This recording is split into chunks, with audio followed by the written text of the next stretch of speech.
Periyava Sharanam. Voice of God, Volume 1, Part 3, Chapter 23. The use of religion, the role of religion.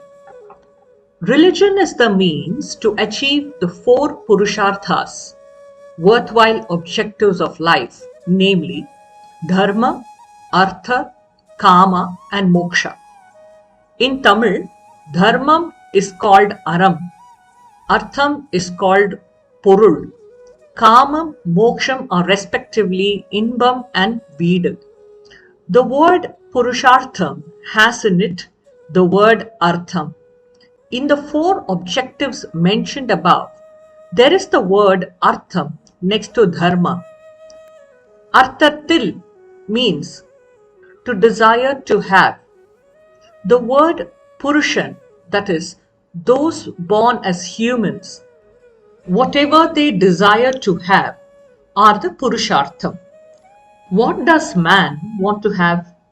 Since, in the unevolved state in which we are, usually we desire to have money and other things of life that has come to mean Artham. We call economics as Arthashastra. But our Acharya in his Bhajagovinda has declared that this Artham is really Anartham, that is a calamity. Because this Artham, by giving us a purely temporary satisfaction and a fleeting happiness, takes away the most satisfying and the permanent moksha he described in this way. The fact is that man thinks that he should always remain happy, free from all wants. Happiness is of two kinds. One is that which lasts for a brief time. The other is that which never shrinks. That which gives brief happiness is inbam or kamam. The word kamam denotes all kind of worldly desires. The happiness which does not disappear after a brief appearance, but having come once remains permanently, is moksha or veedu. Because of the glory of that great bliss is not known to men, they desire kamam, which is small pleasure. Therefore, what we should really desire to attain is moksha. In practice, we desire for the third, that is kamam. We get pleasure by eating a feast. That is a kind of happiness.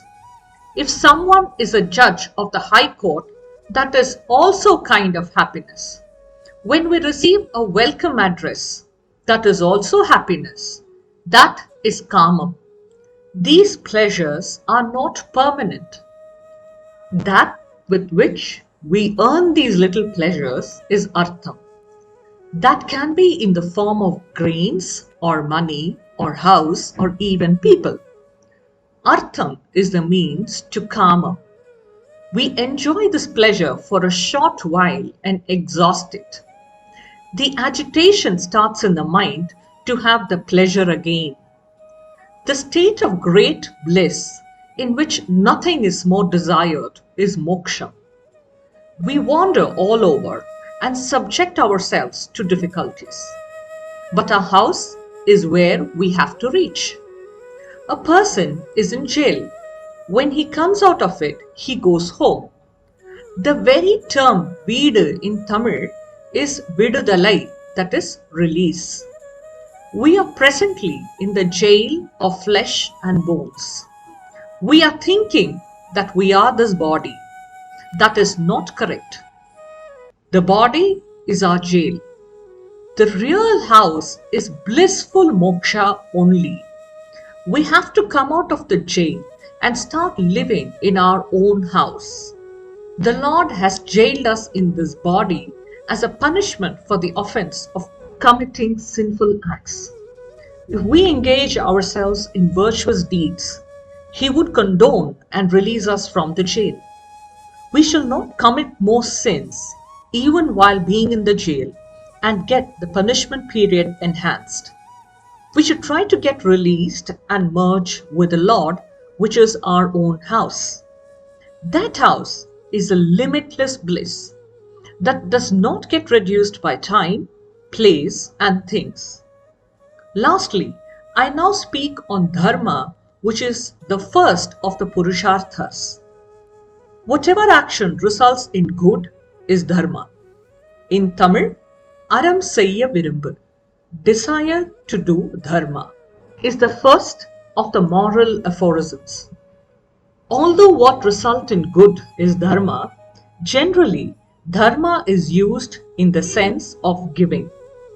The beggars, when they ask for alms, say, please do dharma. They also call the housewife dharma mata. We usually talk of dhan dharma. In Tamil, charitable endowments are described with the word aram. When we look at this, to give what belongs to us, the artham, to someone else is dharma. But how will we get the means to give to others? If only we had, in the previous birth, given our artham to others by way of dharma, in the next birth it will come to us with added interest. Just as artham is the means to kamam, dharmam is the means to artham. Not just giving. Whatever kind of dharma is done, that is, whatever good is done to others, we will get artham. If we dedicate our dharma to the Lord without expectation of fruits in the thought, I do not want to be rewarded for this dharma of mine by artham. Let the Lord reward me in the way He thinks. The impurity of our mind will go and we will attain great bliss. Dharmam, which gives the reward of artham, will then become the means to moksha, which gives the Lord Himself. Thus, when dharma is done as a means to artham, and with that to kamam, but with detachment and without desire for fruits, it becomes the means to moksha. When we do dharmam, we get artham in return. With that artham again, we can do dharmam, charity. Now, artham is a useful means to do dharma. It is only kamam that does not give satisfaction by itself and is not a means either to other things. Just as water poured over very hot sand dries up immediately, kamam, not giving satisfaction by itself, nor is a means to some other thing, destroys dharmic thoughts, artham, moksha, and everything, and itself perishes. Yet, if we want to give up this kamam now itself, that is also not found possible. Religion helps to control it bit by bit and then takes us step by step from the small pleasures to great bliss. Religion at the outset tells us, this is dharma. Then it tells us the fair means by which to earn artham in order to do dharma. Then it says what kind of kamam we can have with the artham till we are evolved. All this it has laid down in a methodical way and finally shows the way to discard the little pleasures and attain the permanent bliss which is moksha. The soul getting released from the bondage and remaining in complete freedom and always in a state of bliss is moksha. The purpose of religion is to enable us to attain it. It is absolutely clear that people do not have permanent happiness. Religion have to come up only to reach them to such permanent happiness. This state of permanent happiness is moksha. It is only when the search for petty pleasures obtained by sense organs is discarded, permanent happiness can be obtained. It is for discarding the sensual pleasures and to organize social life in a manner conducive to this attainment of permanent happiness, rules of dharma are necessary. Religion, whose ideal is moksha, has to establish these dharma. It is for this reason that great men have understood dharma itself as a religion. We who have taken this human form due to some Maya power desire to have artham and small pleasures. What we desire to have is artham, although in truth, artham and kamam are not necessarily for our complete good. Our saints, looking to human nature, have included these also in the Purushartham. If, in the beginning itself, we make the awareness of dharma as the basis for all actions, then even artham and kamam too will be kept under check without their spoiling us completely. It is for this reason that they have described dharma as the first of the Purushartham.